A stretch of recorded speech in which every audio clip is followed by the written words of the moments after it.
मानव खोपड़ी में कितनी हड्डियां होती हैं? कितनी हड्डियां होती हैं? तो सही उत्तर होगा 8। मानव खोपड़ी में कितनी हड्डियां होती हैं? 8 हड्डियां होती हैं। अगला सवाल देखिएगा। अगला सवाल है, मनुष्य का हृदय कितनी बार धड़कता है? काफी सिंपल सा सवाल है। सही उत्तर क्या होगा इसका? सही उत्तर ऑप्शन ए वाला, 72 टाइम्स धड़कता है 1 मिनट में। ठीक है, 1 मिनट में कितनी बार धड़केगा? 72 बार धड़केगा। अगला सवाल है, स्वस्थ मनुष्य की श्वसन दर लगभग कितनी है? कितनी है? तो सही उत्तर होगा 16 से 18 बार है। स्वस्थ मनुष्य की श्वसन दर कितनी है? 16 से 18 बार है। अगला सवाल है, मस्तिष्क का वजन कितना होता है? कितना होता है?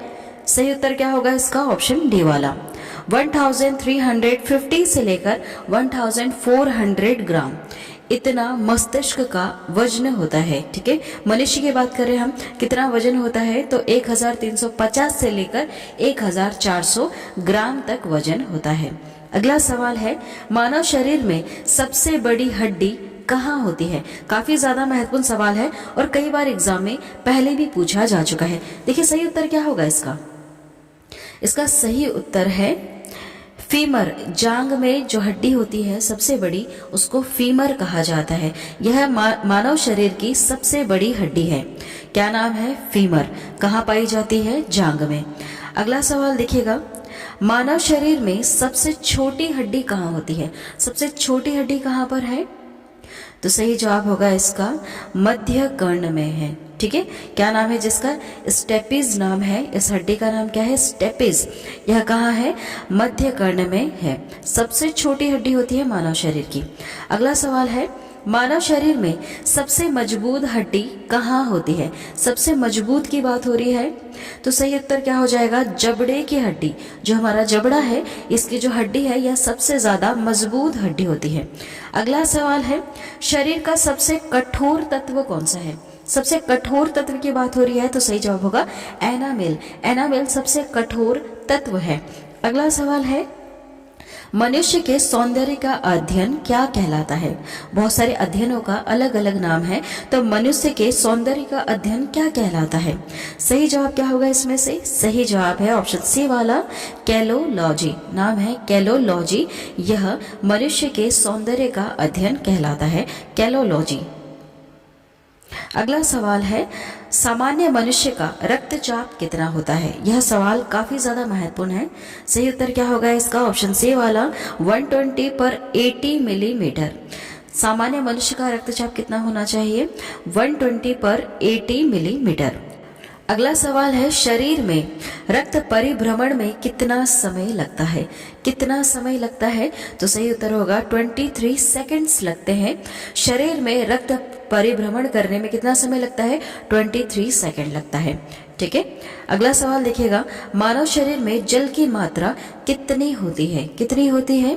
तो सही उत्तर होगा इसका ऑप्शन ए वाला, 65 से लेकर 80% मानव शरीर में जल की मात्रा होती है। याद रखिएगा, यह सवाल भी कई बार एग्जाम में पूछा जा चुका है कि मानव शरीर में जल की मात्रा कितनी होती है? कितनी होती है? सही उत्तर हो जाएगा 65 से लेकर 80% तक होती है। अगला सवाल है, रक्त की मात्रा शरीर के भार का कितना प्रतिशत होता है? कुछ इस तरह से सवाल पूछा है आपसे कि रक्त की जो मात्रा है, यह शरीर के भार का कितना प्रतिशत होता है? सही उत्तर क्या हो जाएगा इसका? इसका सही उत्तर है 7% होता है। कितना होता है? 7% होता है। अगला सवाल है, मनुष्य में रक्त की मात्रा कितनी होती है? उसके शरीर में रक्त की मात्रा कितनी होती है? तो 5 से लेकर 6 लीटर तक होती है।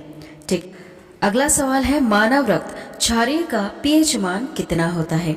कितना होता है? याद रखिएगा, सही उत्तर है इसका 7.4 पीएच मान होता है। मानव रक्त का पीएच मान कितना है? 7.4 है। अगला सवाल देखिएगा, रक्त को शुद्ध करने वाला अंग कौन सा है? रक्त को शुद्ध कौन करता है? तो सही उत्तर होगा इसका किडनी।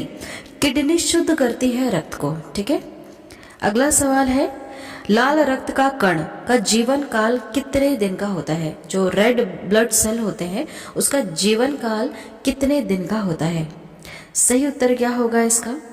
इसका सही उत्तर है 20 से लेकर 120 दिन तक लाल रक्त का कण जीवित रहता है। ठीक है, कितने से कितने दिन तक?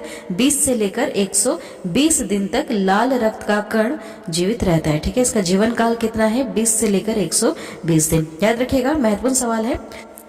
अगला सवाल है, श्वेत रक्त कण का जीवन काल कितने दिन का होता है? व्हाइट ब्लड सेल जो होते हैं, इसका जीवन काल कितने दिन का होता है? तो 2 से लेकर 4 दिन का होता है। अगला सवाल देखिएगा, सर्वदाता रक्त समूह यूनिवर्सल डोनर कौन सा ग्रुप होता है? कौन सा ऐसा ब्लड ग्रुप वाला व्यक्ति है जो अपना ब्लड हर किसी को दे सकता है? तो ओ वाले व्यक्ति जो है, जिसका जो ब्लड ग्रुप है ओ पॉजिटिव है या फिर ओ है, वह व्यक्ति अपना जो ब्लड है वह किसी को भी दे सकता है, किसी भी जरूरतमंद इंसान को दे सकता है। अगला सवाल पूछा है, सर्वग्राही रक्त समूह यूनिवर्सल रिसेप्टर कौन सा होता है? कौन सा होता है ऐसा ब्लड ग्रुप जो हर किसी ब्लड को एक्सेप्ट कर ले? ऐसा व्यक्ति जिसका ब्लड ग्रुप अगर ए बी है तो वह व्यक्ति किसी भी ब्लड को ग्रुप वाले व्यक्ति का ब्लड अपने में एक्सेप्ट कर सकता है। मतलब अगर उसको कोई प्रॉब्लम हो गई, एक्सीडेंट वगैरह हो गया, ए बी वाले ब्लड ग्रुप व्यक्ति को उसको ब्लड की जरूरत है, तो जरूरी नहीं है सिर्फ उसको ए बी दोगे तभी चलेगा, उसे आप कोई सा भी ब्लड दे सकते हैं जीवित रखने के लिए। ठीक है, समझ में आ रहा है आपको? चलिए अगला सवाल है, भोजन का पाचन क्रिया कहाँ से प्रारंभ होता है? कहाँ से प्रारंभ हो जाता है? तो यह मुंह से ही प्रारंभ हो जाता है। जैसे ही आप खाना खाते हैं, मुंह से ही इसका जो पाचन क्रिया है, जो प्रोसेस होती है, वह शुरू हो जाती है। अगला सवाल है, पचे हुए भोजन का अवशोषण किस आंत में होता है? किस आंत में होता है? तो सही जवाब क्या हो जाएगा? छोटी आंत में होता है। जो छोटी आंतें हैं, इसमें पचे हुए भोजन का अवशोषण होता है। अगला सवाल है, पित्त किस अंग द्वारा स्त्रावित होता है? किस अंग द्वारा स्त्रावित होता है? तो यह यकृत द्वारा स्त्रावित होता है। अगला सवाल देखिएगा, अगला सवाल है, शरीर की सबसे बड़ी ग्रंथि का नाम बताइए। सबसे बड़ी ग्रंथि का नाम क्या है? तो सही जवाब हो जाएगा इसका यकृत। लीवर जो है यह सबसे बड़ी ग्रंथि है हमारे मानव शरीर की। अगला सवाल है, शरीर का सबसे बड़ा अंग कौन सा होता है? सबसे बड़ा अंग क्या है? तो त्वचा है सबसे बड़ा अंग। अगला सवाल, सबसे छोटी ग्रंथि का नाम बताइए। सबसे छोटी ग्रंथि कौन सी है? तो सही उत्तर हो जाएगा इसका पिट्यूटरी ग्रंथि। ठीक है, पिट्यूटरी जो ग्लैंड है यह सबसे छोटी ग्रंथि है। अब बताइए सबसे बड़ी ग्रंथि कौन सी है? जस्ट अभी हमने नाम पढ़ा, तो यकृत जो लीवर है यह शरीर की सबसे बड़ी ग्रंथि है। सबसे छोटी कौन सी है? तो पिट्यूटरी ग्लैंड है। अगला सवाल है, रक्तचाप मापने का यंत्र कौन सा है? क्या कहते हैं उस यंत्र को जिससे रक्तचाप मापा जाता है? तो उसका नाम होगा ऑप्शन डी वाला स्फिग्मोमैनोमीटर। याद रखिएगा क्या लिखा है? स्फिग्मोमैनोमीटर होता है रक्तचाप मापने वाले यंत्र का नाम। ठीक है, ये जितने भी यंत्र होते हैं सारे आप याद रखिएगा क्योंकि यहाँ से सवाल पूछे जाते हैं। एक और बार याद कीजिएगा, रक्तचाप मापने का जो यंत्र है उसका नाम है स्फिग्मोमैनोमीटर।